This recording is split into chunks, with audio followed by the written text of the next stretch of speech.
కింద సకల ముక్కలం పెట్టుకొని మైకు పట్టుకొని ఒక్కొక్కరిని వలకరించుకుంటా ఊరి సమస్యలు వాళ్ళ సమస్యలను ఎంత నిమ్మలంగా ఇంటుండో చూడు. ఇప్పుడు నేను చెప్పినవి ఇక్కడ నోట్ చేసుకోవడం జరిగింది. నేను నాతో మాట్లాడినవన్నీ కూడా ముంగట కూసబెట్టుకొని జాతకం చెప్తున్నట్టే మొత్తం బయోడేటా అరుచుకుంటా అప్పటికప్పుడే సమస్యల సంగతి ఏందో చూడమని అధికారులకు ఆర్డర్ వేస్తుండు. ఇగో గీ పిల్లగాడు చూడు, ఎమ్మెల్యే సార్ తోటి చెప్పుకునేటంత పెద్ద సమస్యలు నీకు కూడా ఉన్నాయా పిల్లగా? పోయి మీ నాయన తీసుకురాపో అనగానే ఎమ్మెల్యే సార్ మీదికెళ్ళి దాటపోయిండు తెలియక. అరే నయ్యం ఇంకా జర్ర అయితే మీదంగా దాటిపోతుండే.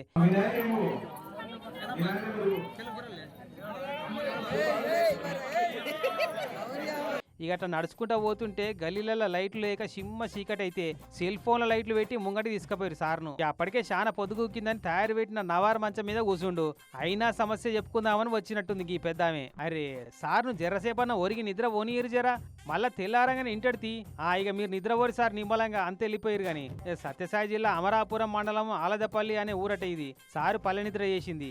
ఇక కొత్త జాగానే నిద్ర పట్టిందో లేదో కానీ అందరికీ తల్లికి వందనం పైసలు పడుతున్నాయా లేదా, సర్కారు పథకాలు అందుతున్నాయా సరిగ్గా, అధికారులు అందుబాటులో ఉంటున్నారా లేదా అని అడిగి తెలుసుకొని ఊళ్ళే డ్రైనేజ్ కట్టించేందుకు 15 లక్షల రూపాయలు మంజూరు చేసి పనులు చురువు చేసినట. ఇక అట్లనే సార్ నజర్ల పడ్డ తాగే నీళ్లు, గల్లీ లైట్లు, పింఛన్లు, రేషన్ కార్డుల సమస్యలన్నీ పరిష్కరిస్తా అని చెప్పి వెళ్ళిపోయినట.